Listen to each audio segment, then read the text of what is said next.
साड़ी पहन के परफॉर्म करेगा, क्या है ये, बोला था एक अच्छी जॉब कर ले। मेरे साथ में वो कंट्रोवर्सी जब मेरे साथ में हुई, लोगों ने वीडियो बनाए और उस पे रिएक्ट किया, तो लोगों के लिए ऐसा हो गया कि जिस पे इजीली आप पहुंच सकते हो ना, आप उस पे ही सब लोग चढ़ जाओ। गौरव कैसी पर्सनालिटी है? गौरव की पर्सनैलिटी काफ़ी अलग है बॉजी के कैरेक्टर से। उसने एकदम से ना मेरी विग पकड़ दी और विग हाथ में आ गई पूरी। अपने पहले स्टेज शो की कोई मेमोरी शेयर करो जो आपके दिमाग में अभी तक है। मैं दाढ़ी के साथ में स्टेज में चढ़ गया था बॉजी बन के, और बहुत ही बेकार लग रहा था मैं। पापा के ना आंखों पे आंसू थे उस टाइम पे, मतलब आंखें भर गई थी पापा की। तो उस दिन मुझे बहुत ज़्यादा रोना आया था। मैं अपने अलग एक रूम में जाके मैं बहुत ज़्यादा रोया था उस दिन। एक लंबा सा पतला सा लड़का था, उसको मैंने रैंडम उठा दिया, गोद में उठा दिया बॉजी ने अपनी। पापा आज भी किसी के पास बोलते कि जब मैं बचपन में छुट्टी आता था तो ये लोग बोलते थे कि बाघ आ गया, बाघ आ गया, बाघ आ गया। आप हमें इतना ज़्यादा टारगेट क्यों कर रहे हैं? आप गवर्नमेंट को टारगेट करो ना। आपकी बातों से मुझे लग रहा है कि भाई दोस्ती में तो आप धोखा खाए हुए हो। लेकिन क्या लड़की समझ गई। गौरव हमेशा से वन वुमन मैन रहा है। बहुत छोटा सोचते हैं यहाँ पे लोग। लाइक जैसे अगर मैं बॉजी वाला कैरेक्टर कर रहा हूँ ना, तो लोगों का ऐसा है कि भाई ये तो साड़ी पहनता है, स्टेज में चूड़ी पहनता है, लिपस्टिक लगाता है, नाच रहा है। सुनील ग्रोवर से अगर बॉजी मिलती है तो सुनील ग्रोवर जी करते हैं गुत्थी का कैरेक्टर। तो मुझे लगता है कि मैं उनको भी बहुत नीचे कर दूंगा जब हमारी पहाड़ी बॉजी जब उनके सामने परफॉर्म करेगी। नमस्कार, प्रणाम पैलाग। तो कैसे हैं आप सभी? आशा करती हूँ आप सभी बहुत अच्छे होंगे और अपने अपने कामों में व्यस्त होंगे। आज के हमारी जो मेहमान हैं, वो हैं तो लड़के, लेकिन एक लड़की के किरदार से अपनी पूरी पहचान बनाई है। तो आइए मिलते हैं हम अपनी बॉजी से। पता था ना आप लोगों को मैं किसके बारे में बात करने वाली हूँ। नमस्कार गौरव, कैसे हैं आप? नमस्कार मैम, आपको भी। और मैं बिल्कुल अच्छा हूँ, आप बताइए आप कैसे हैं? मैं भी बिल्कुल अच्छी हूँ। और बॉजी कैसी हैं? बॉजी बिल्कुल झक्कास है। झकास है। तो गौरव, मैं सबसे पहले जानना चाहूँगी कि आखिर जो हमारी बॉजी हैं, उनका बर्थडे कब आता है? बॉजी का बर्थडे, बॉजी अभी काफ़ी छोटी है उम्र में। मतलब जिस उम्र में लोग बच्चे बोलना भी स्टार्ट नहीं करते, उस उम्र में ही बॉजी ने जो है इतना बवाल मचाया है कि आप लोग देख ही रहे हो। तो बॉजी की उम्र है 26 नवंबर को बॉजी का बर्थडे आता है, 2022, 26 नवंबर 2022। जी। और अगर मैं बात करूँ गौरव की, तो गौरव और जिस तरीके से, मतलब जब आपकी मैं पूरी स्टोरी जानना चाहूँगी कि बचपन से लेकर आज यहाँ तक आप एक ऐसे मुकाम पर हैं जहाँ हर बच्चा आपको जानता है या हर पर्सन आपको जानता है, एज अ बॉजी सब आपको जानते हैं। तो क्या आपकी वो स्टोरी रही है? क्या आपके पीछे की बैक स्टोरी, अपने बचपन के बारे में थोड़ा सा मुझे बताइए। बचपन के बारे में जो गौरव था, उसे हमेशा से एक चीज़ तो क्लियर थी कि फेमस होना है। और हमेशा से मुझे ऐसा था कि मुझे कुछ अलग करना है। मैं एक छोटे से टाउन से आता हूँ, चंबा टिहरी गढ़वाल से, जहाँ पर लोग सपने देखते तो हैं, लेकिन उनको पूरा करने से पहले लोग पहले ही सोच लेते हैं कि लोग क्या कहेंगे। तो मैं एक ऐसे टाउन से आता हूँ, और जो चीज़ मैंने करी है, मुझे लगता है कि मैंने भी नहीं सोची थी कि कभी मैं ये करूँगा। तो फेमस होना बचपन से था, तो मैं कुछ ना कुछ क्रिएटिव करता रहता था। घर में भी फ़ोन पे रिकॉर्ड करता रहता था चीज़ों को। लाइक कभी गाना गा लिया, कभी एक्टिंग कर ली। और एक्टिंग का तो मुझे बचपन से था ही, इतना मुझे अब पता चला है कि हाँ यार, ये चीज़ तो मैं बचपन में भी करता था। कि मुझे कभी अगर किसी को टीवी पे देख लिया तो उसको कॉपी करना कि उसने ऐसे ऐसे किया, उसने ऐसे ऐसे किया, ऐसे एक्ट करना। तो वो सब चीज़ें मैं करता था। और जब घर पे कोई नहीं होता था तो फ़ोन पे शूट करता था, फिर देखता था कि बहुत ही वाहियात लग रहा हूँ मैं, और डिलीट कर देता था। तो ऐसे ऐसे मेरी बचपन की स्टोरी रही। फिर धीरे धीरे धीरे धीरे सब चलता गया। और तो जब आप देहरादून आए तो उसके बाद ही मुझे लगता है कि जब आपने देहरादून आए उसके बाद आपने बॉजी का जो किरदार है वो सबको पेश किया। तो कहाँ से वो आइडिया आया? आइडिया जब मेरी स्कूलिंग कंप्लीट हुई, मैं देहरादून शिफ्ट हुआ। तो देहरादून भी मैं मतलब शिफ्ट इसलिए हुआ था कि मैं घर से बाहर निकलूँगा तो काफ़ी और चीज़ें, पढ़ाई के साथ साथ में कुछ और चीज़ें सीखूँगा। जैसे मैंने बताया मैं चंबा से हूँ, तो वहाँ पे ज़्यादा ऐसी चीज़ें हैं नहीं कि हम उन्हें मतलब एक्स्ट्रा करिकुलर एक्टिविटीज़ इतनी ज़्यादा नहीं है कि हम और भी चीज़ें कर सकें। तो मुझे देहरादून आके यही था कि मैं और चीज़ें सीखूँगा। लाइक गिटार सीख लिया, म्यूज़िक सीख लिया, डांस सीख लिया, ये सब चीज़ें। तो जब वो कैरेक्टर मैंने किया तो मुझे भी नहीं पता था कि मैं ये कैरेक्टर करने वाला हूँ। तो जब मैं देहरादून आया तो वीडियोस मैं बनाता ही रहता था पहले से अपने फ़ोन पे कि और पोस्ट करता रहता था किसी भी प्लेटफॉर्म पे। टिकटॉक था, डबमैश था, इंस्टाग्राम था। तो अचानक से सारी चीज़ें हुई। मैंने पहले मैं रोने वाली वीडियोस ज़्यादा डालता था क्योंकि अंदर से गौरव हमेशा से इमोशनल रहा है, तो रोने वाली वीडियोस ज़्यादा डालता था और मुझे लगता था कि उन वीडियोस में एक्ट थोड़ा दिखता है कि रो गए तो चीज़ें रियल, क्योंकि लिपसिंग विपसिंग उस टाइम पे हर कोई कर रहा था, हंसने वाले में स्माइल सब कर रहे थे, तो मुझे लगा मैं रोने वाला करता हूँ। तो वो वायरल हुआ नहीं, लेकिन तो काफ़ी सारे लोगों ने बोला कि आप रोते क्यों हो, रोते क्यों, रोने वाली वीडियोस क्यों डालते हो, आपकी स्माइल बहुत अच्छी है, आप एक बारी कॉमेडी वीडियो भी डालो। तो मुझे पता तो था कि अगर मैं कॉमेडी वीडियो डालूंगा तो ज़रूर वायरल जाएगी, क्योंकि कॉमेडी कंटेंट वायरल जाता है। लेकिन थोड़ा आलसी भी हूँ मैं, तो मेरा ऐसा था कि छी, कौन मेहनत कर रहा है, स्क्रिप्ट लिखनी पड़ेगी, ये करना पड़ेगा, वो करना पड़ेगा। लेकिन फिर जब काफ़ी सारे लोगों ने कहा बार बार कि एक कॉमेडी वीडियो भी डालो, तो मैंने एक वीडियो बना ही दिया कॉमेडी, और वो वीडियो अच्छा वायरल चला गया। फिर मैंने 2-3 वीडियो बनाए, वो तीनों वायरल गए। तो फिर मैंने उस कैरेक्टर को एक नाम दे दिया बॉजी। वो भी मैंने गाँव के लोगों को मैंने ऑब्ज़र्व किया था, जैसे गाँव की लेडीज़ होती हैं वो जो करती हैं, तो मैंने उसी को पहले वीडियो में दिखाया था। तो फिर मैंने उस कैरेक्टर को बॉजी नेम दे दिया, क्योंकि अधिकतर गाँव में हमारा रिश्ता गाँव में बड़ा वाला रिश्ता है, मतलब जो बड़े हैं, तो मतलब मैं सबका देवर लगता हूँ। तो सारी मेरी ज़्यादातर भाभी हैं गाँव में, तो मैं सबको भाभी भाभी, बॉजी बॉजी बोलता हूँ। तो फिर वहाँ से ये कैरेक्टर निकल के आया। और आज ये उत्तराखंड के बीच इतना ज़्यादा पॉपुलर हाँ जी, जिसे कह बोल सकते सकते हो हैं। आप। तो जैसा भी आपने बताया कि पहले आप जो है वो थोड़े रोने वाले वीडियोस डालते थे, हुँ, तो मैं ये जानना चाहूँगी कि जैसे बॉजी सबको हँसाती है, हुँ, गौरव एक तरीके से बोल सकते हैं कि सबको हँसाते हैं, तो हुँ। क्या आप रियल लाइफ में भी इतने खुश हैं, इतने खुश मिजाज हैं? अ, कहीं न कहीं ये चीज़ ठीक भी है और कहीं न कहीं गलत भी है। जैसा मैं स्क्रीन पर दिखता हूँ, वैसा मैं मुझे लगता है मैं रियल लाइफ़ में नहीं हूँ। जब मैं अपना टाइम एन्जॉय कर रहा होता हूँ, तो मैं उस टाइम पे इतना ज़्यादा खुश नहीं होता। कई बारी मैं सोचता हूँ कि यार, मतलब कई बारी चीज़ें ना ऐसा होता है कि मुझे वीडियो पोस्ट करनी है, मुझे वीडियो बनानी है, लोगों को हँसाना है, शो करना है, स्टेज में जाना है, तो भले ही मैं अंदर से खुश नहीं होता, लेकिन मुझे फिर भी हँसाना पड़ता है, क्योंकि वो मेरा काम है, और फिर अपनी चीज़ अंदर ही दबी रह जाती है। तो सिंपल सा आंसर उसका यही है कि जैसा मैं कैमरे में दिखता हूँ, वैसा मैं रियल लाइफ़ में नहीं हूँ। रियल लाइफ़ में मैं काफ़ी ज़्यादा इमोशनल हूँ और मुझे चीज़ें बहुत जल्दी-जल्दी हर्ट करती हैं। ओके। और मैं आपके व्लॉग्स देखती थी, तो उसमें एक लाइन आप बहुत ज़्यादा इस्तेमाल करते थे कि मेरा नाम है गौरव और मैं देहरादून में अकेले कमरे में रहता हूँ। हुँ। तो वो अकेले शब्द पे इतना ज़्यादा फ़ोकस क्यों? देखो, अकेले रहना या कोई अगर कहता है कि अकेले, तो मुझे लगता है कि ये आज की डेट में आम बात है लोगों का ऐसा सोचना नेगेटिव वे में कि अकेला बोल रहा है। तो अकेले रहने का मतलब कोई गलत नहीं है कि ये सैड है या डिप्रेशन में है, या ये ऐसा कुछ नहीं है। अकेले का मतलब होता है, अगर आप अच्छे से समझो ना, कि आप खुद को समझते हो अकेले रह के। आपके थॉट्स, आप खुद क्लियर होते हो कि आप कैसे हो। जो सवाल जिन सवालों के जवाब आपको नहीं मिल रहे हैं, अगर जब आप अकेले बैठे होते हो, अकेले अपने साथ में टाइम स्पेंड करते हो, तो वो आपको ईज़िली मिल जाते हैं, उनका जवाब आपको खुद से मिल जाता है। तो अकेले रहने का मतलब मेरा वो नहीं है जो लोग आज की डेट में समझते हैं। और दूसरा कि मैं एक क्रिएटर हूँ, तो मुझे ये भी पता है कि किस तरह से वीडियो को थोड़ा-सा पहुँचाना है। और जैसे कि मैंने अभी बोला कि आम बात है ये कि लोग ईज़िली सोच लेते हैं कि अकेले रहता है, ऐसा क्यों कहता होगा? आपने भी सोचा, सबने सोचा, बहुत सारे लोग मुझे पूछते हैं। तो ये एक हुक लाइन भी बन चुकी है कि लोगों को पता है कि हाँ, ये लड़का तो यही है ना कि गौरव लेखवार, मैं अकेले रहता हूँ। वो मेरा दूसरे व्लॉग में कंटेंट जाता है, मतलब मेरे 2 अकाउंट हैं, तो एक अकाउंट के लिए तो बॉजी हो गई, दूसरे अकाउंट के लिए गौरव जो अकेले रहता है। तो मैंने आपको पहले भी बताया कि मैं पहले से इमोशनल रहा हूँ और मेरा थोड़ा-सा फ़ोकस रहता था कि मेरी जो रियल लाइफ़ है, मेरा अंदर जो मैं चीज़ें फ़ील करता हूँ अपनी रियल लाइफ़ में, क्योंकि बॉजी वाला कैरेक्टर तो एक रियल लाइफ़ है, लेकिन व्लॉग वाले अकाउंट में अगर आप अधिकतर चीज़ें देखेंगे, तो वो मेरी रियल लाइफ़, उसमें मैं अपनी दिखाता हूँ कि हाँ, रियल लाइफ में मैं कैसा हूँ, क्या फ़ील कर रहा हूँ। कई बारी मैं सैड भी होता हूँ, तो मुझे कई चीज़ों से सीखने को मिलता है, तो मैं वो उस व्लॉग वाले अकाउंट में पोस्ट करता हूँ कि वहाँ पे दिखे, तो ये भी है। जी। और अगर मैं अब बात करूँ आपके कैरेक्टर की, हुँ, तो फैमिली का क्या सपोर्ट रहा आपके कैरेक्टर को लेकर? हुँ। क्योंकि जिस तरीके का देखिए वो कैरेक्टर है, तो उस पे अलग-अलग हर किसी के पर्सपेक्टिव रहे होंगे। तो आपका फैमिली का क्या पर्सपेक्टिव था?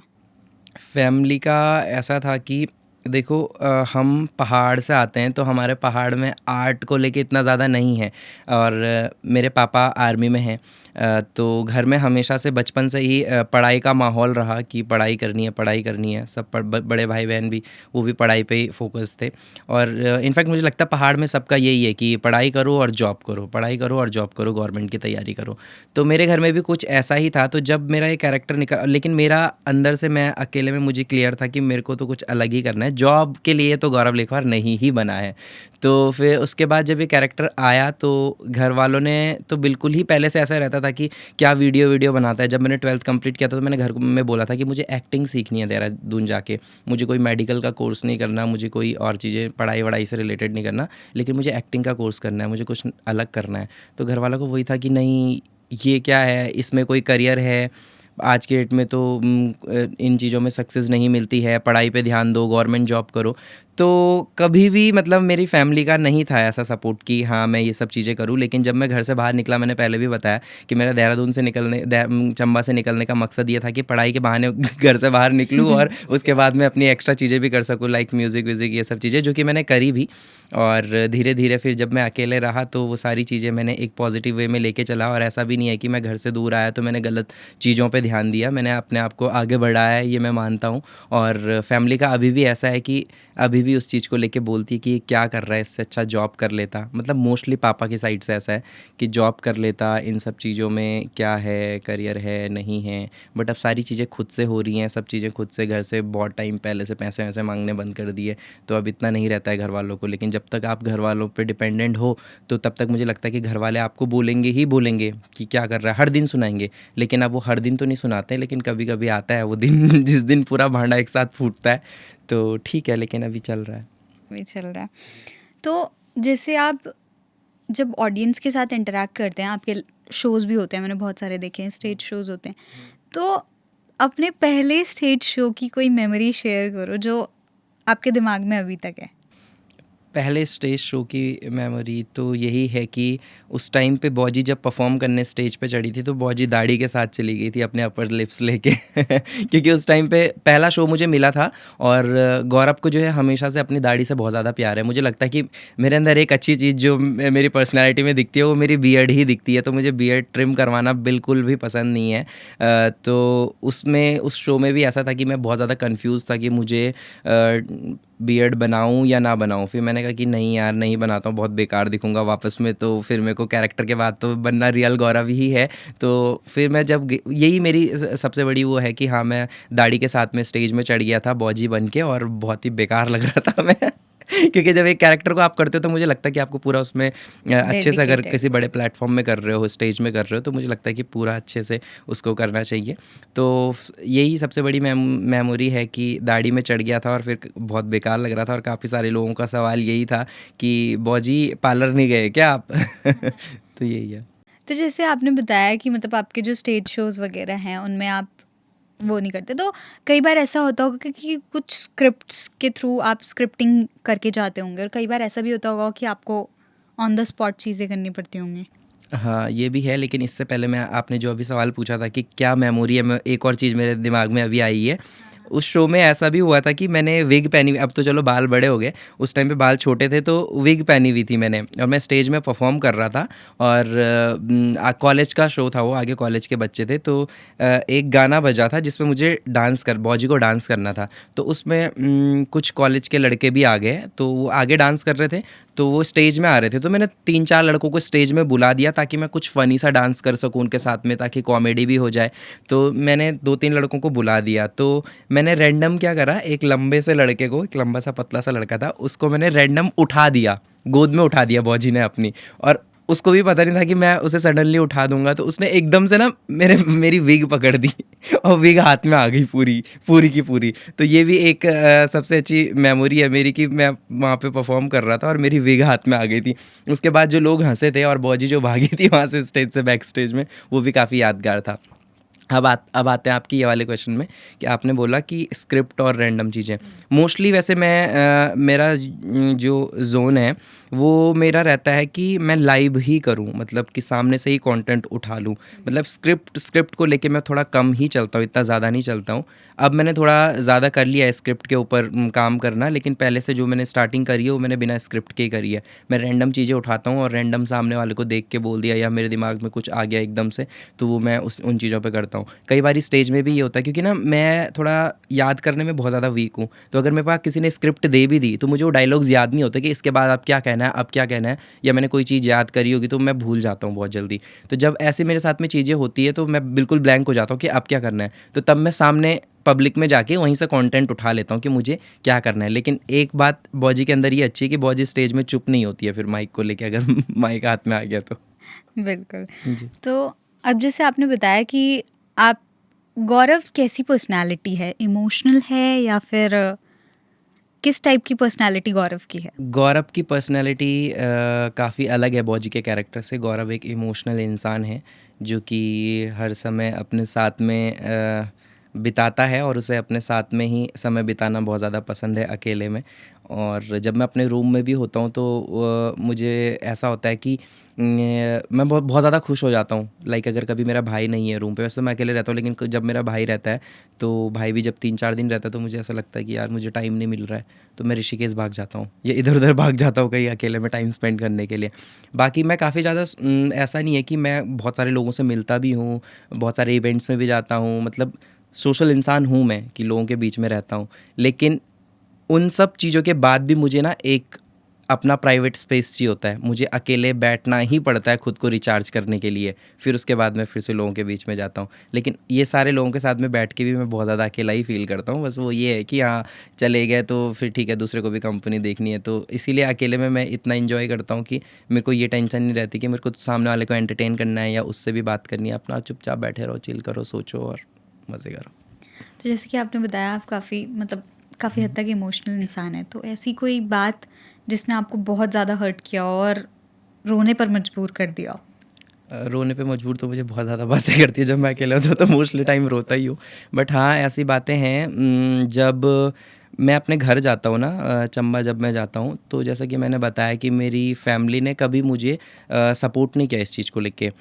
अब तो मतलब भैया ने हमेशा सपोर्ट किया है, मेरा बड़ा भाई है वो हमेशा से सपोर्ट करता है, मेरी बहन ने भी सपोर्ट किया कि हाँ ठीक है, अगर तू ये चीज़ें कर रहा है। मम्मी का भी ये रहता है कि ठीक है अगर तुझे सही लग रहा है। लेकिन पापा की साइड से हमेशा, मेरे पापा आर्मी बैकग्राउंड से हैं और काफ़ी ज़्यादा स्ट्रिक्ट हैं, तो पापा की साइड से हमेशा यही रहा कि नहीं ये नहीं करना, वो नहीं करना। तो एक बारी मेरा शो था चंबा टिहरी गढ़वाल में ही, अपने ही टाउन में था, और मैं बहुत ज़्यादा एक्साइटेड था कि जिस शहर से मैं पढ़ा हूँ, जिस शहर में मेरी पूरी स्टडी हुई है, मैंने वहाँ की गलियाँ-गलियाँ, इधर इस गली में ट्यूशन, इस गली में स्कूल, इस गली में घूमने निकल गए दोस्तों के साथ में, वहाँ बिताया है जब मुझे कोई भी नहीं जानता था। और अब आज अगर लोग मुझे उस शहर में बुला रहे हैं और बॉजी के कैरेक्टर की वजह से मुझे बुला रहे हैं, मेरा शो वहाँ पर है। उससे पहले मैंने 3-4 शोज़ कर दिए थे अलग-अलग टाउन्स में। पर अपने शहर में मेरे को ऐसी खुशी थी कि भाई आज वहाँ जा रहा हूँ जहाँ पे मैंने लगभग अपना पूरा बचपन बिताया है। तो मैं बहुत एकदम बहुत ज़्यादा एक्साइटेड होके गया था। और देहरादून से जब मैं जा रहा था तो पोस्टर्स भी लगे हुए थे मेरे रोडों के किनारे कि बैनर लगे हुए हैं बड़े-बड़े गौरव के, मेरा नाम लिखा हुआ है। तो वो सब चीज़ें मैं बीच-बीच में गाड़ी रोक के जा रहा था और स्नैप बना रहा था, वीडियोज़ शूट कर रहा था कि भाई मेरा पोस्टर लगा है, इतना बड़ा पोस्टर लगा है मेरा।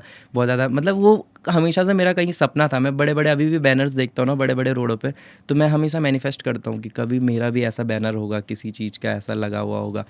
तो मैं घर गया और जिन्होंने मुझे बुलाया था शो के लिए, तो उन्होंने मुझे बोला भी था कि अगर आपकी रहने-वहने की व्यवस्था करनी है तो हम कर देंगे होटल-वोटल। तो मैंने उन्हें मना किया कि नहीं, मेरा घर है चम्बा में, मैं अपने घर में रहूँगा, मम्मी-पापा के साथ में टाइम स्पेंड करूँगा अपने, मेरे को होटल नहीं चाहिए। तो मैं अपने घर चला गया। तो घर जब मैं गया तो वही चीज़ें हुई। मम्मी को भी पता था कि हाँ शो है मेरा, बताया था मैंने कि शो के लिए घर आ रहा हूँ। और पापा का फिर ऐसा था कि स्टेज में साड़ी पहन के परफॉर्म करेगा, क्या है ये, बोला था एक अच्छी जॉब कर ले, क्या ये सब चीज़ें करने के लिए तुझे मेडिकल का कोर्स कराया, तुझे पढ़ाया लिखाया। हमेशा से बोलता था कि गवर्नमेंट लोगों के बच्चे ये आईपीएस बन रहे हैं, लोगों के बच्चे ये बन रहे हैं, वो बन रहे हैं, हमेशा से ऐसा ही था पापा का। तो उस दिन मुझे बहुत ज़्यादा रोना आया था। मैं अपने अलग एक रूम में जाके मैं बहुत ज़्यादा रोया था उस दिन। रात को 1 डेढ़ बजे तक मैं रोया था। अगले दिन मुझे परफ़ॉर्म करना था और मैं बहुत ज़्यादा रोया था उस बीच, क्योंकि पापा बहुत सारी चीज़ें बोल रहे थे जो मुझे बहुत ज़्यादा एकदम से हर्ट हो रही थी। क्योंकि मैं बहुत ज़्यादा एकदम ना एक्साइटेड होके आया था कि मेरे बैनर लगे हुए हैं भाई, बहुत अच्छे माइंड से आया था। और रात को वो सारी चीज़ें ऐसी हो गई कि भाई फिर मैं ऐसा सोच रहा था कि इससे अच्छा मैं होटल ही ले लेता, क्यों आया मैं घर पे। फिर लेकिन कहीं न कहीं फिर ना मुझे इस चीज़ से सँभाला मेरी ऑडियंस ने, जो कि मुझे रेगुलर मैसेज कर रही थी इंस्टाग्राम पे कि आप चंबा आ रहे हो, हम आपसे मिलने आ रहे हैं। लोग इंस्टाग्राम पे, व्हाट्सएप पे मुझे मैसेज कर रहे थे। मेरे दोस्त लोग मुझे बोल रहे थे कि सुन, मेरा दोस्त एक चंबा में रहता है, वो तेरी वीडियोज़ देखता है, तो वो कह रहा है कि यार उससे मिलवा दे, वो तेरा पड़ोसी है या तेरा दोस्त है। ऐसे-ऐसे मैसेजेस आ रहे थे। तो उन सब चीज़ों ने मुझे उस टाइम बाहर निकाला और मुझे बहुत बुरा लगा। और उस दिन मैंने ये भी सोचा कि सच में मैं ये क्या चीज़ें कर रहा हूँ? क्या मुझे ये सब चीज़ें क्विट कर देनी चाहिए? साड़ी पहन रहा हूँ, लिपस्टिक लगा रहा हूँ और स्टेज में परफ़ॉर्म कर रहा हूँ। जैसे जो मतलब पापा जो शब्द बोल रहे थे ना, वो एकदम से मुझे हिट कर रहे थे और मुझे भी ऐसा लग रहा था कि हाँ। और फिर वो होता है ना कि जब आप एक नेगेटिव ज़ोन में जाते हो तब आपके माइंड में सारी नेगेटिव बातें आती हैं। फिर मुझे वो कमेंट्स जो हमारे पोस्ट में आते हैं, जो लोग कहते हैं पीठ पीछे, वो सब चीज़ें मुझे एक साथ हिट करने लग गई थी। और मैं अपनी मम्मी को भी वो चीज़ शो नहीं कर सकता था कि मैं रो रहा हूँ एक दूसरे रूम में बैठ के, क्योंकि मम्मी के साथ में मेरा हमेशा से कनेक्शन ऐसा रहा है कि मतलब बहुत हो रहा है, तो मैं मम्मी को कभी अपने जीवन में ऐसा है कि कोई टेंशन नहीं देना चाहता। तो मम्मी को अगर मतलब बिल्कुल भी कभी ऐसा होता है ना कि मम्मी बीमार है या फिर मम्मी मेरी वजह से कोई स्ट्रेस ले रही है, तो उस टाइम पे फिर मैं बिल्कुल ऐसा रो जाता हूँ कि यार मम्मी मेरी वजह से ऐसा सोच रही है। तो फिर मम्मी ने बोला भी कि अंदर वाले कमरे में सो जा। मैंने कहा नहीं, नहीं, मैंने काफ़ी कंट्रोल किया, लेकिन उसके बाद जब सब सो गए तो मैं रात भर रोया हूँ। तो ये टाइम मेरे लिए हमेशा से ऐसा रहेगा। और उस दिन मैंने ये भी सोचा कि आज पापा ऐसा कह रहे हैं, लेकिन एक टाइम आएगा जब मैं इसी कैरेक्टर के थ्रू या फिर ऐसा कुछ करूँगा कि जिस दिन मेरे पापा आके मुझे खुद से बोले कि हाँ, चल ठीक है, तू अच्छा कर रहा है। और एक एक तो मैंने ये वाला फ़ेज़ आपको बताया और एक दूसरा भी है, फिर से मेरा चंबा में ही शो था। अभी कुछ टाइम पहले की बात है, मे बी साल भर भी नहीं हुआ है अभी। तो उस टाइम पे भी जो मुझे पेमेंट मिली थी, मेरा शो था वहाँ पे, तो मुझे पेमेंट जो मिली थी ऑन कैश मिली थी पेमेंट। तो मैं देहरादून आ रहा था क्योंकि मैं रुकना नहीं चाहता था चंबा में, क्योंकि जब भी मैं घर जाता हूँ तो मुझे एक एंजाइटी होती है इसी चीज़ की कि पापा ये सब कहेंगे और मैं एक अलग ज़ोन में चले जाता हूँ। उन सब चीज़ें मेरे को याद आने लगती हैं फिर से। तो मैंने वो सारे पैसे मैंने पहले मम्मी का ऑफ़िस पास में ही है, मम्मी भी मेरी वर्किंग है। तो मैं मम्मी के ऑफ़िस में मम्मी के पास लेके गया। मैंने कहा मम्मी, ये मेरी सिर्फ़ आज की कमाई है, आज की 2 घंटे की कमाई है जो मुझे मेरी पेमेंट मिली थी ऑन कैश। तो मैंने मम्मी ने कहा कि मुझे क्यों दे रहा है, अपने पास रख ले। मैंने कहा नहीं, ये रख लो। तो मम्मी ने कहा कि अपने पापा को दे दे। तो कहीं न कहीं मैंने मम्मी से डिस्कस करी थी कि पापा को दूँ क्या? फिर मुझे लगा कि नहीं, पापा को कुछ कहेंगे, लेंगे, नहीं लेंगे, ऐसा आ रहा था। क्योंकि मैं पापा से हमेशा मतलब ऐसा ज़ोन नहीं रहा है, डर-डर के ही रहा हूँ हमेशा बचपन से। फिर मैं पापा के पास लेके गया वो पेमेंट, तो जब पापा ने वो पैसे लिए ना, तो मैंने पापा को दिए, तो पापा कहने लग गए कि नहीं, तेरे पास खर्चा नहीं होगा, तू ले ले। मैंने कहा नहीं, मैंने अब इसमें से जितने मुझे चाहिए थे मैंने उतने निकाल लिए हैं, बाकी आप रख लो। और भले ही पापा ने वो पैसे रखे नहीं, अगले दिन पापा ने मेरे अकाउंट पे डाल दिए, मेरे बैंक में डाल दिए। लेकिन मैंने पापा को दिए तो पापा के ना आँखों पे आँसू थे उस टाइम पे, मतलब आँखें भर गई थी पापा की। और जब मेरे पापा की मतलब पापा सैड होते हैं, पापा रोने वाले होते हैं, तो मेरे पापा की आवाज़ लड़खड़ाने लग जाती है। तो उसके बाद मुझे थोड़ी देर के लिए ऐसा हो गया था कि मेरा दोस्त भी गया था मेरे साथ में, तो मुझे ऐसा हो गया था कि मुझे अब यहाँ से जल्दी निकलना है बस, क्योंकि पापा की आवाज़ लड़खड़ाने लगी थी। पापा जेब में पैसे रख भी रहे थे और बोल रहे थे कि नहीं, नहीं, बार-बार बोल रहे थे कि ले, तू लेके चले जा, लेके चले जा। मैंने कहा नहीं, मुझे नहीं चाहिए। मैं फिर वहाँ से जल्दी निकल गया। तो भी पूरे रास्ते फिर मैंने देहरादून आते-आते वही चीज़ें मेरे दिमाग में चल रही थी कि ऐसा-ऐसा हो रहा है। तो पापा के साथ मतलब आपके थोड़ा बॉन्ड हुँ। वैसा है। पापा के साथ में बचपन से ही, जैसा मैंने बताया, पापा आर्मी बैकग्राउंड से हैं और पहाड़ में जो भी जितने भी लोग आर्मी बैकग्राउंड से होते हैं, मुझे नहीं लगता कि वो अपने बच्चों के साथ में, शायद से बहुत ही कम ऐसे लोग होंगे कि बच्चों के साथ में जो अपना टाइम स्पेंड करते होंगे। हमारा भी ऐसे ही था, पापा बचपन से ही आर्मी में रहते थे। कभी-कभी छुट्टी आते थे तो बहुत डर लगता था कि पापा आए। पापा आज भी किसी के पास बोलते कि जब मैं बचपन में छुट्टी आता था तो ये लोग बोलते थे कि बाघ आ गया, बाघ आ गया, बाघ आ गया। क्योंकि हम बहुत ज़्यादा डरते थे पापा पापा को जब भी देखते थे। अभी भी डरते हैं, बट कभी वो वाला कनेक्शन नहीं बना है। दूसरी चीज़ जो मैंने फ़ील करी है कि अब जब मैं देखता हूँ ना कि आज की डेट में लोग अपने पापा के साथ में कितना अच्छा बॉन्ड रहता है, तो वो चीज़ कहीं न कहीं मैंने मिस करी है। अब वो हो गई है, अब मिस कर दी है मैंने, तो कर दी है, तो वो कभी हुआ नहीं। तो बस यही है। कोई बात नहीं, उस चीज़ के लिए हम प्रे करेंगे बहुत जल्दी आपके पापा आपको सपोर्ट भी करेंगे मेरे पापा और वैसे बहुत अच्छे हैं, मतलब मेरे पापा दिल के बहुत ज़्यादा साफ़ हैं। मतलब मेरे पापा की भी मुझे लगता है कि 2 पर्सनैलिटी हैं। एक पर्सनैलिटी ऐसी, क्योंकि मेरे पापा ना मुँह पे बोलते हैं जो चीज़ें बोलते हैं, पीठ पीछे नहीं बोलते कभी भी किसी के लिए। तो मेरे पापा मुँह पे बोलते हैं जो है वो है। और मेरे पापा फ्यूचर का बहुत ज़्यादा सोचते हैं। उन्होंने कभी मेरे बारे में, मतलब ऐसा नहीं है कि हर कोई पेरेंट्स ना अपने बच्चों के लिए अच्छा ही सोचता है। तो ऐसा था कि पापा को इन सब चीज़ों के बारे में पता ही नहीं था, मतलब आर्ट फील्ड में भी, क्योंकि उनके टाइम से तो स्टडीज़ को लेके ही चला है ना, सरकारी नौकरी करनी है, आर्मी निकालना है, ये सब निकालना है। तो उन्हें नहीं पता था इन सब चीज़ों के बारे में कि इसमें भी करियर है। आज की डेट में पेरेंट्स को पता चल गया है कि हाँ, सोशल मीडिया भी एक ऐसी ताकत है कि सोशल मीडिया से भी लोग सक्सेस हो रहे हैं। और अब पेरेंट्स अपने बच्चों को जो है डांस सिखा रहे हैं, गाना सिखा रहे हैं, बहुत सारी एक्स्ट्रा करिकुलर एक्टिविटीज़ हैं जिसमें भेज रहे हैं। हमारे टाइम में तो सिर्फ पढ़ाई करो बच्चा, ट्यूशन जाओ। तो मेरे पापा का भी 2 पर्सनैलिटी हैं। एक तो ऐसे वाली कि बहुत सख्त दिखना है सामने, और एक ऐसा है कि बहुत मस्त मौला इंसान। तो जैसे आपने बताया, तो मेरा मानना ये है कि हर माँ बाप अपने बच्चे के लिए अच्छा ही सोचते हैं, और एक आर्टिस्ट को स्ट्रगल ही उसको एक आर्टिस्ट बनाती है। जैसे करेक्ट। कि अगर आपको स्टार्टिंग से ही सपोर्ट मिल जाएगा तो फिर शायद जिस मुकाम पे वो आर्टिस्ट बन सकता है उस मुकाम पे नहीं बन पाएगा। बिल्कुल। और आपका कहना भी सही है कि आपकी भी अलग इमोशंस हैं, आपकी भी अलग फीलिंग्स हैं, और आपके पेरेंट्स की भी मुझे लगता है कि अलग उनके इमोशंस हैं जब वो आपसे आपको बढ़ता हुआ भी देखना चाहते हैं। कोई पेरेंट्स नहीं चाहता कि उनके बच्चे अच्छा ना करें। करेक्ट। पर हर चीज़ में ना मेरा एक मानना, एक मंतव्य मेरा ये भी है कि समाज भी एक बहुत ज़्यादा रोल प्ले करता है, आपके पेरेंट्स को लेकर भी और आपको लेकर भी। तो मेरे हिसाब से तो यही है कि उनका भी एक अपना पर्सपेक्टिव है बिल्कुल। और बिल्कुल। आपका भी एक अपना पर्सपेक्टिव है। अब जो पापा ने मुझे चीज़ें कही है ना, तो वही चीज़ मुझे मोटिवेट करती हैं एक्चुअली आगे काम करने के लिए। अब अब अगर मेरी लाइफ में कुछ ऐसा रहेगा ही नहीं कि जिसके लिए मुझे ऐसा करना है कि हाँ यार मुझे मतलब अगर किसी को मुझे खुश करना है, जब पापा खुश नहीं है तो अभी मेरे ये है कि हाँ, हाँ, एक इस लेवल पे पहुंचना है हाँ, कि एक ज़ील कहीं पे भी है अगर मैं, कि हाँ, हाँ, एक मतलब हाँ, अंदर वो आग है कि ऐसा कुछ करना है कि हाँ, पापा पापा को को प्राउड लगना फील चाहिए एक करवाना है। दिन कि पापा को प्राउड फील होना है। तो अगर वो चीज़ रहेगी नहीं तो मुझे नहीं लगता कि फिर मैं कोई उस मोटिवेशन नहीं रहेगा। मोटिवेशन नहीं रहेगी अंदर, और मैं उस लेवल से काम भी नहीं करूँगा। तो जी। वही है। तो तारीफ़ें तो हर जगह से मिल रही है, थोड़ा वो भी रखना चाहिए कि हाँ, थोड़ा एक वो ज़ोन भी है कि हाँ, सब तारीफ़ कर रहे हैं लेकिन ये इंसान खुश क्यों नहीं हो रहा है?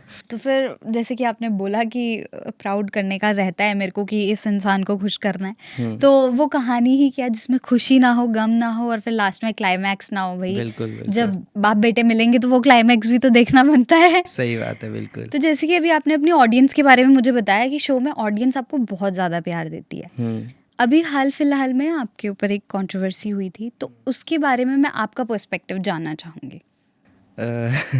कंट्रोवर्सी हुई थी, हाँ, काफ़ी सारे लोगों ने उस पे रिएक्ट किया था, बहुत सारे लोगों ने उस पे वीडियोज़ बनाई थी।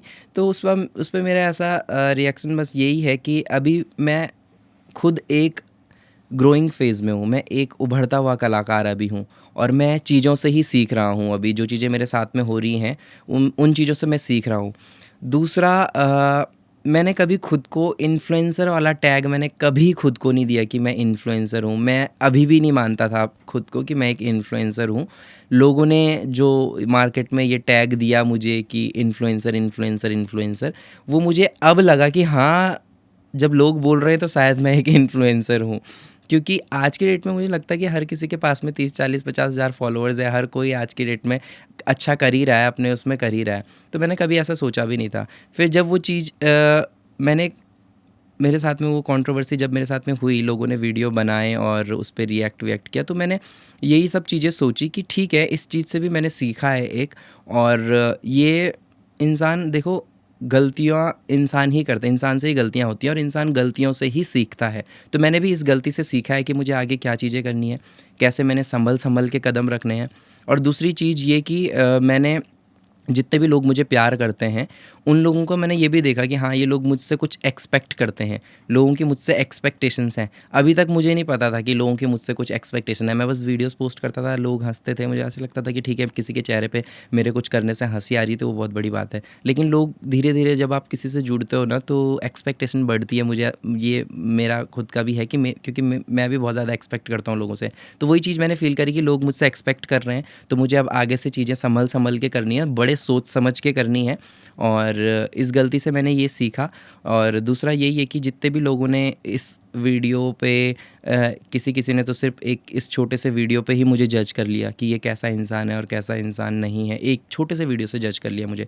काफ़ी सारे लोग मेरे दोस्त थे, जो कि मेरे सामने तो मुझे बोलते थे कि भाई हम तो तेरे फ़ैन हैं, भाई तू क्या कंटेंट बनाता है, भाई तू ये है, वो है, हम तेरे फ़ैन हैं। और लेकिन वही लोग पीठ पीछे हँस रहे थे उन मीम्स पे, उन जो वीडियोस बन रहे थे उन चीज़ों पे हँस रहे थे, और सामने से मुझे मैसेज कर रहे थे कि भाई ये क्या हो गया, भाई यार बहुत बुरा लग रहा है। भाई लेकिन अगर तुम्हें बुरा लग रहा है तो तुम उन मीम्स पे हँस क्यों रहे हो? ठीक है, मैं मानता हूँ मेरी गलती है, अगर मेरा भी कोई दोस्त गलती करेगा तो मैं उसे समझाऊँगा ना कि हाँ ठीक है, गलती हो गई तुझसे तो कोई बात नहीं, आगे से ध्यान रखियो, मैं तो ऐसे करके समझाऊँगा। लेकिन जो मेरे क्लोज़ वन्स थे ना, मुझे उनसे ज़्यादा बुरा लग रहा था जब वो कमेंट्स कर रहे थे और उन मीम्स पे हँस रहे थे जहाँ गालियाँ पड़ रही थी।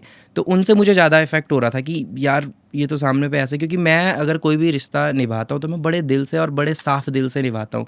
मेरी हम कभी भी कोई एक गलत वो नहीं रहती है इंटेंशन उस इंसान को लेके। लेकिन जब सामने वाला ऐसा करता है ना, तो मैं वैसे भी इमोशनल हूँ, तो मुझे बहुत ज़्यादा हर्ट होता है। तो जब लोग ऐसा कर रहे थे तो मुझे इन इन चीज़ों से मैंने ये भी सीखा कि आपके सामने लोग काफ़ी ज़्यादा मुँह मियाँ मिट्ठू बनेंगे कि ये वो सो, लेकिन पीठ पीछे वो कैसे हैं ये तो आपको समझना पड़ेगा, आपको देखना पड़ेगा। तो आपको अगर कोई भी रिश्ता निभाना है तो बहुत मुझे लगता है कि टाइम दो उस चीज़ को। एकदम से बहुत जल्दी किसी पे विश्वास मत करो, कोई कौन कैसा है। जैसे मैं हूँ तो मैंने ये चीज़ सीखी, मैं बहुत जल्दी विश्वास कर लेता हूँ, तो अब से मुझे बहुत जल्दी विश्वास नहीं करना है, क्योंकि मार्केट में हर कोई आपका अच्छा नहीं चाहेगा। और बाकी जितने भी लोगों ने मुझसे एक्सपेक्टेशन रखी और जितने भी लोगों को बुरा लगा, उन सब से मैं इस पॉडकास्ट के थ्रू माफ़ी माँगना चाहता हूँ कि मुझे माफ़ करना अगर मुझसे कोई मैंने आप लोगों की भावनाओं को ठेस पहुँचाया है। आगे से मैं बिल्कुल ध्यान रखूँगा कि मुझे क्या चीज़ें करनी है, क्या चीज़ें नहीं करनी चाहिए। और बाकी एक वीडियो से जज प्लीज़ किसी को मत कीजिए। मैंने उससे पहले भी बहुत सारे, ऐसा नहीं है कि मैंने अच्छे काम नहीं किए, मैंने बहुत सारे अच्छे काम भी किए हैं। और दूसरा चीज़, लोग बोल रहे थे कि आप डोनेट नहीं करते हो, तुमने कितना डोनेट किया, ये सब चीज़ें। और उसके बाद से मतलब लोग ना, ऐसा होता है कि हर किसी मुद्दे पे हमको ही टारगेट करते हैं कि अब अगर उत्तराखंड में कुछ और दिक्कत हो गई ना, तो बोलेंगे लोग कि यार ये दिक्कत हो गई, आप इस पे क्यों नहीं बोल रहे हो, यार ये दिक्कत हो गई, आप उस पे क्यों नहीं बोल रहे हो। मतलब हर प्रॉब्लम, हर कोई छोटी से छोटी, बड़ी से बड़ी बात, ठीक है मैं मानता हूँ कि ठीक है हमें बोलना चाहिए, अपने उत्तराखंड के लिए बोलना चाहिए, लेकिन वो आप हमें इतना ज़्यादा टारगेट क्यों कर रहे हैं? आप गवर्नमेंट को टारगेट करो ना, जिनको आपने बनाया है, जो इन सब चीज़ों का निवारण करेगी। हम तो बस आवाज़ उठा सकते हैं, लेकिन निवारण तो गवर्नमेंट करेगी। तो लोगों के लिए ऐसा हो गया कि जिस पे ईज़िली आप पहुँच सकते हो ना, आप उस पे ही सब लोग चढ़ जाओ। अब दूसरी चीज़ ये कि अगर हम लोग उस पे कुछ रिएक्ट करें, जिसको अगर थोड़ा बहुत लोग जान रहे हैं ना, अगर वो किसी चीज़ पे रिएक्ट करता है तो लोग बहुत जल्दी से आ जाते हैं उस पे। हुँ। अगर मान लो मैंने इस चीज़ का आंसर दिया, तो एकदम से ना सारे लोग आ जाएँगे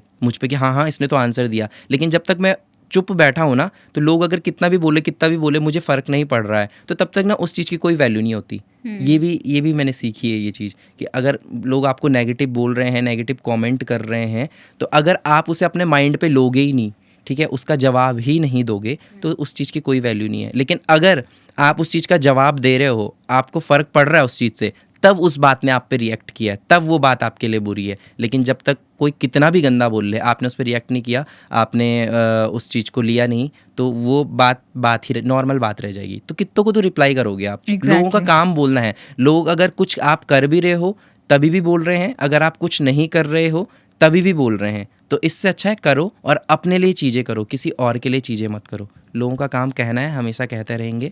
आप अपने लिए देखो, आपके बिल्स वगैरह जितने भी हैं, अगर आपको रूम का रेंट देना है, आपको अपने लिए शॉपिंग करनी है, आपको कुछ खाना पीना है, तो वो सब बिल्स लोग नहीं भरेंगे आपके, वो सिर्फ़ आप ही भरोगे। तो जो आपको अच्छा लगे आप वो करिए। जी। तो जैसे अभी आपने दोस्ती के बारे में बताई, तो ऐसे आपके कौन से दोस्त हैं जो आपको पुराने टाइम से जुड़े हुए हैं आपके साथ और अभी तक आपके साथ हैं? पुराने टाइम से मेरे साथ में जो मेरे दोस्त जुड़े हैं वो स्कूल के दोस्त ही जुड़े हैं। मेरा एक स्कूल में ग्रुप हुआ करता था दोस्तों का, और टचवुड जो है इतनी अच्छी चीज़ें रही कि वो ग्रुप आज भी मेरे साथ में जुड़ा हुआ है। हालांकि मैं उन्हें इतना ज़्यादा टाइम नहीं दे पाता हूँ, क्योंकि काफ़ी सारी चीज़ें होती हैं और वो लोग मुझसे थोड़ा अपसेट भी होते हैं कि टाइम नहीं दे रहा है, टाइम नहीं दे रहा है। लेकिन जितना वो अपसेट होते हैं उतना वो समझते भी हैं मेरे हुँ। दोस्त लोग। तो हमारा 8-10 लोगों का ग्रुप है, काफ़ी अच्छे दोस्त हैं। मैं सबके नेम भी लेना चाहूँगा: सागर, नितिन और अजय मनवाल, ईसा मियाँ, अदिति बहुगुणा, अंबिका, रॉबिन, दीपांशु, प्रशांत, काफ़ी सारे हैं और भी हैं। अगर नाम नहीं भी छूट गए किसी के तो वो लोग बुरा मान जाएँगे। तो दोस्त मेरे ना हमेशा से दिल के बहुत करीब रहे हैं, तो मैं उनके साथ में जो मैंने बचपन में टाइम स्पेंड किया है, स्कूल के बाद वो जो जाते थे हम घूमने मसूरी रोड, चंबा में रहूँ तो हमारा एक ही होता था मसूरी रोड, सुरकंडा मंदिर घूमने चले जाओ। तो वहाँ सब जाते थे, तो बहुत मज़े करते थे। आज भी हमारा व्हाट्सएप पे एक ग्रुप है, तो उस पे बातें होती रहती हैं। तो मैं तो थोड़ा कम रिप्लाई करता हूँ, लेकिन वो लोग करते रहते हैं। मैं उन्हें बोलता हूँ, भाई तुम्हारे पास कितना टाइम है, तुम कितनी बातें करते हो। तो वो मेरे दिल के आज भी करीब है और उनसे मैं जुड़ा हुआ हूँ, जो मेरे पुराने दोस्त हैं। बाकी तो लाइफ में काफ़ी सारे नए दोस्त भी जुड़े हैं। बहुत सारे कुछ ऐसे हैं कि हाँ जो कुछ खास हैं, और कुछ ऐसे भी हैं कि हाँ जो मतलब दोस्त बहुत हैं गौरव के, ऐसा नहीं है। गौरव के दोस्त मतलब बहुत हैं। दोस्त बहुत हैं, लेकिन स्पेशल कौन है वो तो गौरव को ही पता है कि कौन कैसा है दोस्त। तो अब आज की डेट में ऐसा है ना कि 2 दिन अगर मैं आपसे मिल गया तो दूसरा इंसान भी ये कहता है कि वो मेरा दोस्त है। लेकिन दोस्त की जो एक डेफिनेशन होती है ना, वो काफ़ी अलग होती है। बोलने में बहुत ईजी है दोस्त, लेकिन दोस्त वाकई में होता क्या है ये समझना बहुत मुश्किल है। जी। तो जैसे कि आपकी बातों से मुझे लग रहा है कि भई दोस्ती में तो आप धोखा खाए हुए हो। लेकिन क्या लड़की समझ गई। लेकिन क्या गौरव ने प्यार में धोखा खाया है? गौरव ने हर चीज़ में धोखा खाया मुझे लगता है, और प्यार में भी मैं धोखा ऐसा नहीं कहूँगा कि मैंने धोखा खाया है। बट ये है ना कि मैंने जैसे पहले भी बताया कि मैं एक्सपेक्टेशन बहुत ज़्यादा रखता हूँ, जो कि अब मैंने कम कर दी है रखना। इस पे भी मैंने सुधार किया है। तो गौरव भाई मतलब पूरा मैं सीखता हूँ चीज़ों से, और ऐसे आगे बढ़ता हूँ। तो प्यार में धोखा तो नहीं कह सकते आप, लेकिन हाँ ये था कि वन साइडेड था चीज़ें। तो फिर वो ही हो जाता है कि हाँ किसी ने धोखा नहीं दिया, लेकिन ये है कि अगर मेरी एक्सपेक्टेशन है, सामने वाले की एक्सपेक्टेशंस नहीं है, तो उस चीज़ को मुझे लगता है कि फिर तो आप ही की गलती है, क्योंकि आपने एक्सपेक्ट किया है ना, सामने वाले ने नहीं सोची हैं उस हिसाब से चीज़ें। जी, बिल्कुल। और अगर मैं बात करूँ गौरव के रिलेशनशिप स्टेटस के बारे में तो गौरव हमेशा से वन वुमन मैन रहा है। मतलब मेरा बचपन से ऐसे ही था कि देखो मुझे ये धोखा वोखा ये सब चीज़ें करनी नहीं आती है, छल कपट करनी नहीं आती, वेरी ऑनेस्ट। तो मेरा हमेशा से ऐसा था कि हाँ अगर किसी के साथ में रिलेशन में आना है तो बस एक ही होता है मुझे लगता है। आज की डेट में लोग ऐसा करते हैं कि आज की डेट में बहुत सारे नेम्स हो चुके हैं। मुझे भी बहुत सारी चीज़ें अभी कुछ टाइम पहले ही पता चली। जैसे कि सिचुएशनशिप, सिचुएशनशिप। मैंने कहा, मेरे को किसी ने बोला सिचुएशन, मैंने कहा are you guys in relationship? वो कह रहे कि नहीं हम सिचुएशनशिप में। मैंने कहा सिचुएशनशिप क्या होता है? मैंने कहा ये कौन सी। एक और वर्ड मुझे अभी पता पता कुछ दिन पहले जब मेरी एक्टिंग वर्कशॉप थी तब पता चला मुझे एक और वर्ड। कुछ कोई डेट से रिलेटेड था, पता नहीं क्या डेट थी मेरे। बेंचिंग। नहीं नहीं, मतलब वो इंसान दूसरी जगह रहता है, मतलब दोनों कपल अलग अलग जगह रहते हैं, लेकिन वो डेट करते हैं। उस डेट का भी कुछ नाम होता है। जेंजीज में कुछ ना कुछ तो है, कोई डेट है वो। अब तो वो भी मुझे अपने एक दोस्त से पता चली। उसने कहा कि मैं डेट पे जा रहा हूँ। मैंने कहा डेट पे? मैंने कहा बट तुम्हारी गर्लफ्रेंड वर्चुअल डेट। शायद से, हाँ हाँ शायद से यही था वर्चुअल हाँ, डेट। मैं कहा वर्चुअल लेकिन डेट। तुम्हारी गर्लफ्रेंड तो कहीं और रहती है। तो वो बोलने लग गया कि मैं कहा वो आ तो नहीं गई इतनी दूर से। कह रहा नहीं नहीं वर्चुअल डेट। मैंने कहा वो क्या होता है वर्चुअल डेट? कि वो सामने वाला इंसान फ़ोन पे होता है और हम बैठे होते हैं कैफ़े में खाना। मैंने कहा है ऐसा कुछ भी होता है? तो यही चीज़ जब सिचुएशनशिप वाला हुआ था, मैंने कहा सिचुएशनशिप क्या होता है? तब मुझे पता चली थी। मैंने कहा अरे भाई भाई मेरे को तो सिर्फ एक ही चीज़ पता था कि रिलेशन में रहता है गर्लफ्रेंड बॉयफ्रेंड, और फिर वो लंबा साथ चलते हैं। तो मेरा हमेशा से यही रहा है कि अगर किसी के साथ में रिलेशनशिप में रहो तो यार डिच ना करो। और एकदम से आज की डेट में लोग बहुत जल्दी रिलेशन में आ जाते हैं। आज मिले और कल मुझे तुमसे प्यार हो गया, मैं तुम्हें लाइक करने लग गया। ये सब नहीं होता है भाई, बहुत चीज़ें होती हैं समझनी पड़ती है। ये सब अट्रैक्शन होता है। तो पहले समझो, टाइम स्पेंड करो, जानो पहचानो एक दूसरे को, फिर जाके जो है प्यार होता है।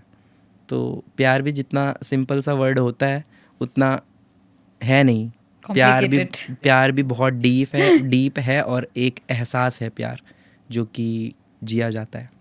अब जैसे गौरव के रिलेशनशिप स्टेटस के बारे में तो पूछ लिया, और जो बॉजी हैं तो भैया क्या करते हैं, कहाँ हैं भैया? भैया तो दिखने को ही नहीं मिलते। बॉजी के भैया ऐसे है ना कि बॉजी के भैया भी जब दिखने को ही नहीं मिलते हैं तो लोगों को सस्पेंस है कि भैया हैं कौन। तो बॉजी भी थोड़ा सा ये है कि फ्लर्ट कर सकती है सबके साथ में कि हाँ ठीक है, किसी को भी भैया बना लिया कभी कि ये भैया है वो भैया है, ऐसे ऐसे करके तो बॉजी फ्लर्ट कर सकती है। दूसरे बॉजी के भैया विदेश रहते हैं, जापान अच्छा। में रहते हैं, तो अब जापान में रहते हैं तो कई सालों से घर नहीं आए। तो अभी जब घर नहीं आए तो बॉजी बस वही है कि जब भैया घर आएंगे तो तब बॉजी उनके साथ में शॉपिंग करेगी, मॉल वॉल घूमेगी, डेट सेट करेगी बॉजी भी। तो इसीलिए बॉजी के भैया दिखते नहीं है। अच्छा, अब जैसे मैं अपने दूसरे सवाल की ओर बढ़ना चाहूँगी, और इस सवाल को मैं लगभग हर आर्टिस्ट से पूछती हूँ, अपने सभी आर्टिस्ट से, कि उत्तराखंड इंडस्ट्री में क्या एक ऐसी चीज़ है जो आप ऐड ऑन करना चाहते हैं, और क्या एक ऐसी चीज़ है जो आप बदलना चाहेंगे? बहुत अच्छा सवाल आपका ये है। उत्तराखंड इंडस्ट्री में जो मैं ऐड ऑन करना चाहूँगा वो है कि प्रोड्यूसर्स मुझे लगता है यहाँ पर कम हैं। तो यहाँ पर प्रोड्यूसर्स अच्छे प्रोड्यूसर्स आने चाहिए। और हमारे उत्तराखंड का जो है कल्चर बहुत सुंदर है, बहुत बढ़िया है। और अब तो हमारा उत्तराखंड मतलब पहले के अकॉर्डिंग हमारी इंडस्ट्री काफ़ी ग्रो कर रही है और टैलेंट भी बहुत ज़्यादा है उत्तराखंड में।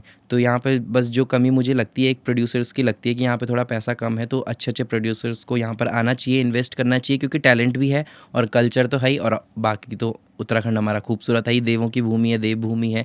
और जो मैं हटाना चाहता हूँ वो मैं यहाँ से ये हटाना चाहूँगा कि यहाँ पर जो लोगों की मानसिकता है ना, मैं उस चीज़ को उस पर थोड़ा सा काम करना चाहता हूँ कि लोगों की जो नेगेटिव लोग सोचते हैं उन चीज़ों पे मैं थोड़ा ऐसा कुछ काम करना चाहता हूँ कि लोग थोड़ा वो नेगेटिविटी को दूर करें, उस मानसिकता को हटाएं अपनी।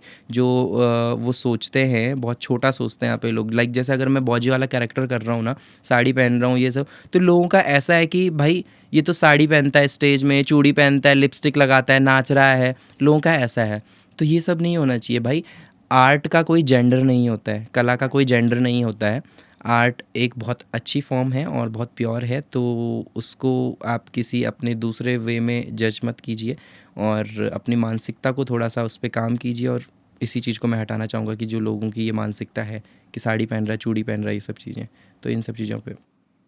बिल्कुल, ये आपने बहुत ही अच्छा एक पॉइंट बोला कि आप यहाँ के मानसिकता में बदलाव लाना चाहेंगे, और मैं उम्मीद करती हूँ कि हमारे इन पॉडकास्ट के माध्यम से जो ये चीज़ें बोली जा रही हैं उन पर काम हो रहा है, तो वो सभी आर्टिस्ट के लिए एक बहुत अच्छी बात होगी अगर आपकी बोली हुई बातों पर काम हो। तो हमारी बातचीत काफ़ी हो गई, तो अब मुझे जहाँ तक लगता है हमें ना गेम्स राउंड की ओर बढ़ना चाहिए। बिल्कुल बिल्कुल, मुझे तो गेम्स राउंड खेलना बहुत ज़्यादा पसंद है। नहीं लग नहीं रहा आपकी आवाज़ से। लग नहीं रहा आवाज़ से, मतलब वो वाला नहीं, फुटबॉल खेले, क्रिकेट खेले, लेकिन ऐसे वैसे मतलब थोड़ा सा ट्रिकी से सवाल हों और थोड़ा ऐसे मतलब कि जिसके बारे में मुझे पता ही ना हो कि क्या है क्या क्या नहीं है। तो जैसे कि पहला राउंड हमारा ये होगा, इसमें जैसे कि आपने हमें अभी पॉडकास्ट में बताया कि ऑन द स्पॉट पे आप स्क्रिप्ट्स बनाते हैं, ठीक है, याद आप नहीं कर पाते तो उससे बेटर आप ऑन द स्पॉट बनाते हैं। तो हम आपको एक सिचुएशन देंगे, उस सिचुएशन के हिसाब से आपको इनैक्ट करना है बॉजी वाले कैरेक्टर में, ठीक है। तो आपकी जो पहली सिचुएशन है, आपके देवर की बारात है, ठीक है, और वहाँ जो सालियाँ हैं वो पैसों के लिए बहुत जिद कर रही हैं, तो बॉजी का क्या रिएक्शन होगा?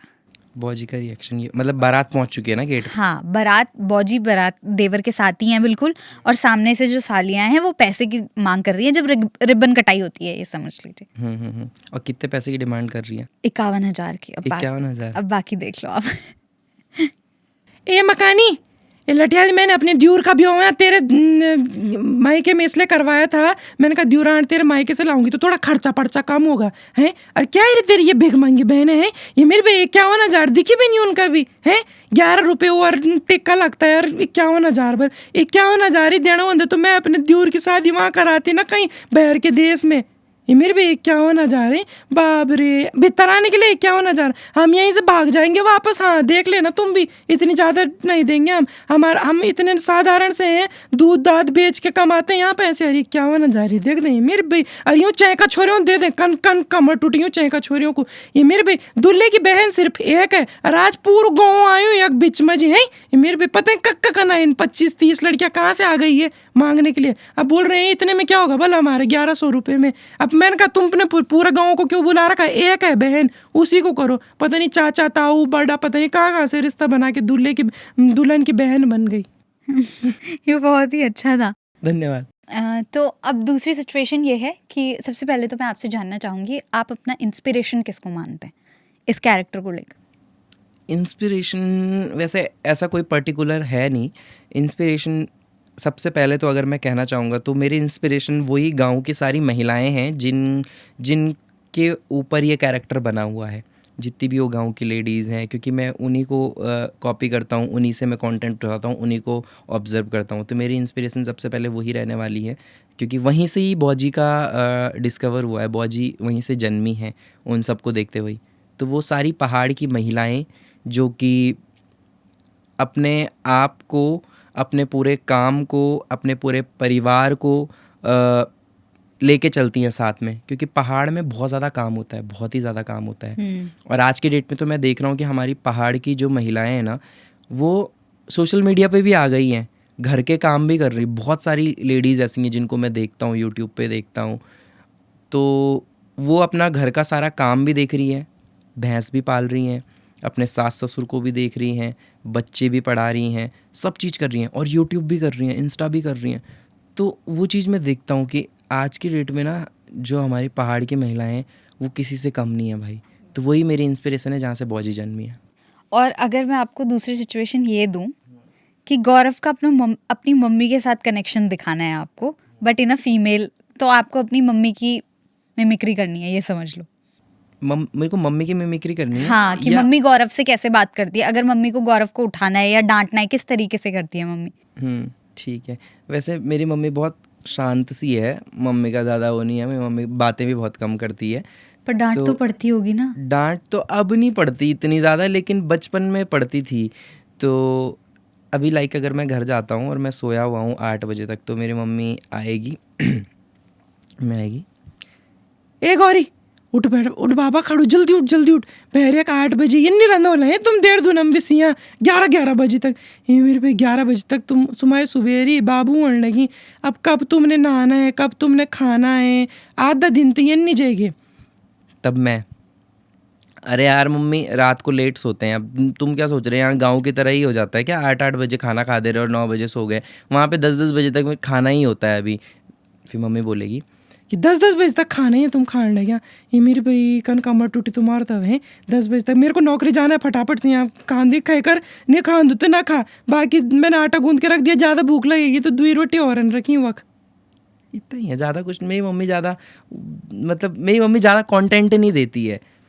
मैं मम्मी से निकालने की कोशिश करता हूँ, लेकिन मम्मी ज़्यादा कंटेंट नहीं देती है मेरी। मतलब आपकी मम्मी बिल्कुल चुप चुप मम्मी, हाँ मेरी मम्मी से। चुप चुप सी है, मेरी मम्मी शांत सी भी है। जब मेरी मम्मी भी अकेले होती है ना, तो जैसे मेरी मम्मी का भी ऐसा रहता है, इधर उधर नहीं जाती मेरी मम्मी ज़्यादा, घर पे ही अपना सीढ़ी में, जैसे ऑफिस से आई शाम को चुपचाप अपना सीढ़ी में बैठ जाएगी, अपना टाइम स्पेंड करेगी और अपना यूट्यूब पे भजन वजन देखेगी, कथा वथा सुनेगी। सुबह भी उठ के 4 बजे मम्मी उठ के ध्यान व्यान करती है, और बस यही है मेरी मम्मी का भी। बाकी अपने काम में बिजी रहती है मेरी मम्मी दिन भर ऑफिस में।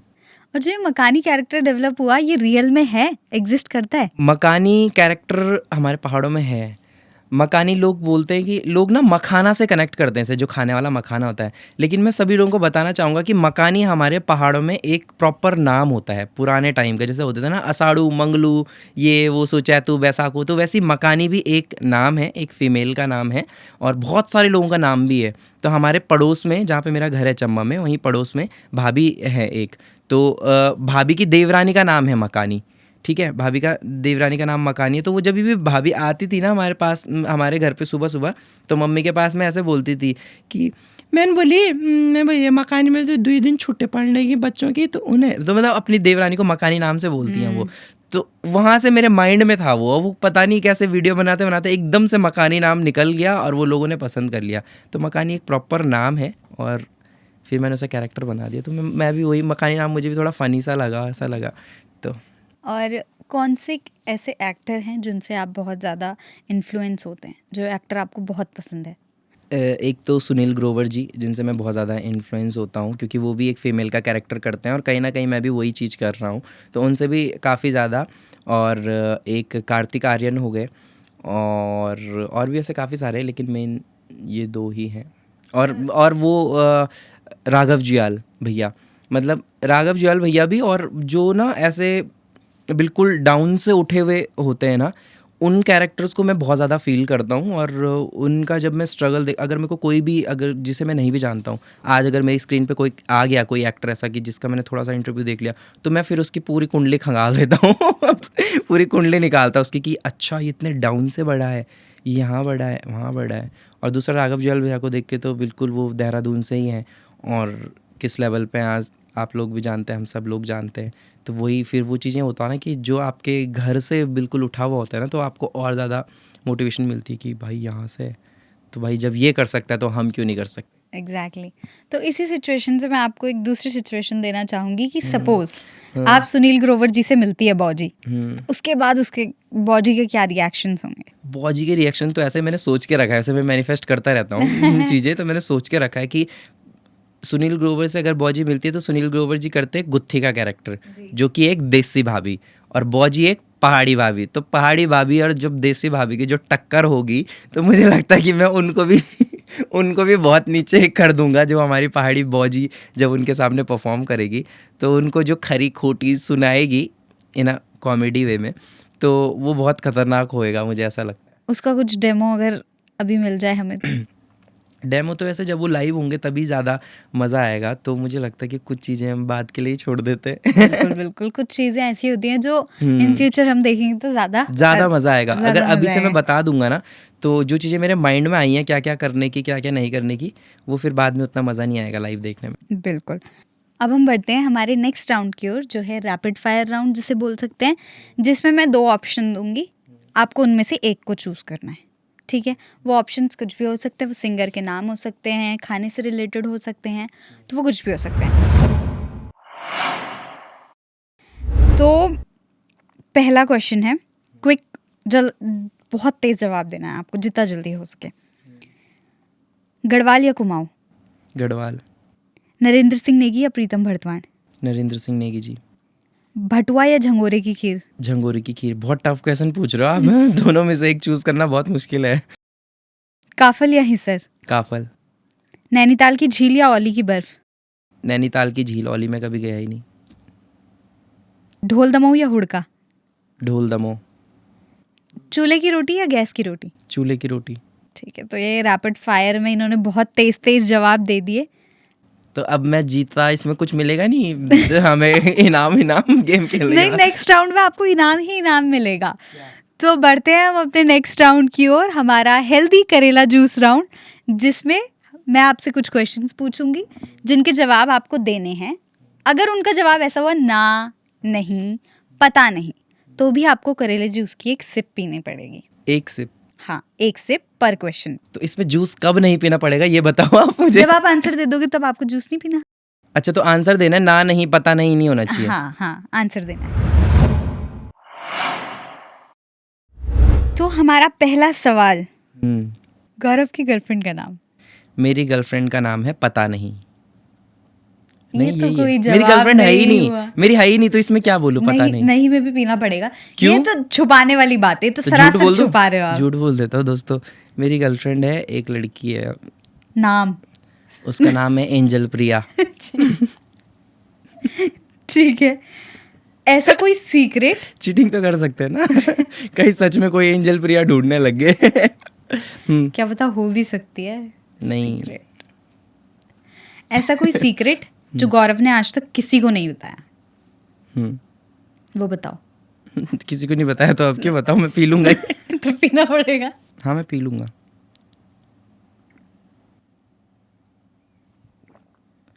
कैमरे पर बोला गया झूठ। आपने, जैसे आप व्लॉगिंग वगैरह भी करते हो, तो कभी झूठ तो बोला होगा ज़रूर अपनी ऑडियंस से। कैमरे पे बोला गया झूठ? यार ये इन्होंने बहुत ट्रिकी क्वेश्चन पूछे हुए हैं, इस पे तो जब झूठ बोला ही नहीं होगा तो नहीं तो बोलेगा इंसान। अब झूठ ही बोलना पड़ेगा मुझे, यहाँ पे ही मैं झूठ बोल रहा हूँ दोस्तों। मैंने दोस्तों को झूठ बोला कि मैं देहरादून में अकेले रहता हूँ। नहीं, हाँ ये हो गया है वैसे, एक्चुअली रियल लाइफ में हो गया है। मैं अब अब मैं कम बोल रहा हूँ अपनी वीडियोस में कि मैं देहरादून में अकेले रहता हूँ। जब से मैंने ये बोलना स्टार्ट किया कि मैं देहरादून में अकेले रहता हूँ, उसके कुछ महीनों बाद मेरा भाई मेरे साथ शिफ्ट हो गया कुछ टाइम के लिए। उसका वर्क फ्रॉम होम चल रहा है तो वो शिफ्ट हो गया। तो अब मैं ये बोल ही नहीं पा रहा मैं देहरादून में अकेले रहता हूँ। तो कभी कभी वो हो रहा है तो वो झूठ है कि मैं देहरादून में अकेले रहता हूँ।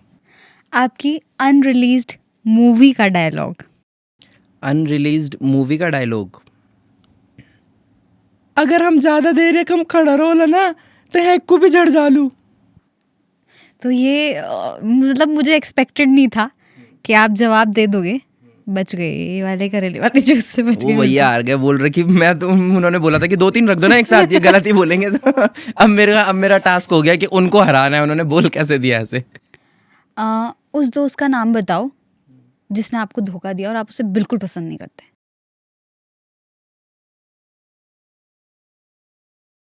दोस्तों ये फंसाने बुलाया है इन्होंने मुझे, मेरी शक्तियों का गलत इस्तेमाल हो रहा है। नहीं, ये तो नहीं बोलना चाहूँगा मैं। तो जूस पियो। टन टन। दोस्तों आप सभी को मैं एक चीज़ कहना चाहूँगा, अगर ये जूस पीने के बाद मैं नहीं बचा तो सबसे पहले मेरे फ़ोन को डिस्ट्रॉय कर देना।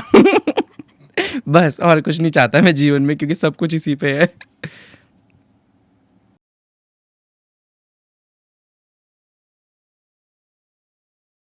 तो इन्होंने बोला है कि इनको ये जूस कड़वा नहीं लगा तो अगली बार से हम आपके लिए मिर्ची रखेंगे, ठीक है? जब आपकी मूवी रिलीज़ हो जाएगी तो उसके बाद वैसे ना मिर्ची खाने की भी ना मुझे इतनी आदत हो गई है।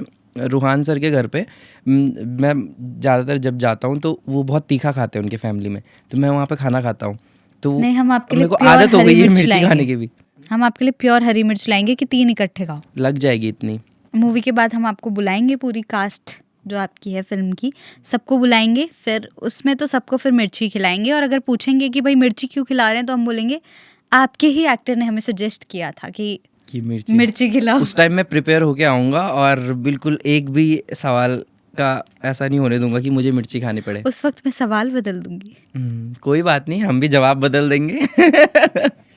तो मुझे बहुत अच्छा लगा आपसे बातचीत करके और आशा करती हूँ कि आपको भी उतना ही अच्छा लगा होगा। तो हम अपने सारे गेस्ट्स को बाबा केदार की स्मृति भेंट करते हैं, तो मैं चाहती हूँ कि मैं आपको भी दूँ। ये मैंने एक्सपेक्ट नहीं किया था। गिफ्ट लेना गौरव को बहुत ज़्यादा पसंद है, बिल्कुल आप दीजिए। लेकिन मैं भी एक चीज़ कहना चाहूँगा कि सबसे पहले तो प्लूनेक्स की पूरी टीम को बहुत बहुत बधाई कि आप लोगों ने जो है इतना अच्छा सेटअप यहाँ पे बनाया है और अपना पॉडकास्ट स्टार्ट किया है। भैया ने मुझसे काफ़ी टाइम पहले डिस्कस भी किया था कि पॉडकास्ट शुरू करने वाले हैं, तो मुझे बहुत अच्छा लगा जब मैंने ये देखा। और क्वालिटी और कंटेंट तो आप देख ही रहे हैं, गेस्ट भी आप देख ही रहे हैं, क्योंकि मैं तो देख रहा हूँ। अगर आप नहीं देख रहे तो जाके ज़रूर देखिए। बाकी बहुत बहुत धन्यवाद मुझे यहाँ पे इन्वाइट करने के लिए। बाकी मज़ा आ रहा है, ऐसे ही करते रहो और बहुत अच्छा काम आप लोग कर रहे हो, तो ऐसे ही आगे भी बढ़ते रहो। इसी पॉडकास्ट के BTS देखने के लिए हम गौरव के चैनल का लिंक भी ज़रूर वहाँ पे डाल देंगे, तो इनके व्लॉग्स भी आप वहाँ पर देख सकते हैं। हाँ दोस्तों, जितने भी लोग ये देख रहे हैं, मेरे ऊपर भी थोड़ा कृपा बना दो दोस्तों। यूट्यूब पे बहुत कमज़ोर हूँ मैं पढ़ने में। यूट्यूब पे एक्टिव नहीं, यूट्यूब पे मतलब मैं ग्रो नहीं कर पा रहा हूँ अभी। तो यूट्यूब पे वैसे मैं डाल तो रहा हूँ वीडियोस, तो यूट्यूब पे आप लोग ज़रूर सब्सक्राइब करें मुझे। और जितने भी लोग मेरे कहने पे पॉडकास्ट देखने आए, इस चैनल पे आए, जिस भी चैनल पे ही आ रहा है, तो उस चैनल को भी सब्सक्राइब ज़रूर करें। अपने उत्तराखंड के, अपने पहाड़ी लोगों को भर भर कर सपोर्ट कीजिए। और चाहे वो मूवी देखने से लेके हो या चाहे किसी भी चीज़ में हो, लेकिन अपने पहाड़ी, सब लोगों को तो सपोर्ट करते हैं, लेकिन अपने पहाड़ी लोगों को भी बिल्कुल सपोर्ट कीजिए यार। धन्यवाद। तो कैसी लगी आप सबको हमारी ये बातचीत बॉजी और गौरव के साथ? उम्मीद करती हूँ आपको इस बातचीत में काफ़ी आनंद आया होगा। तो इस एपिसोड में फ़िलहाल इतना ही।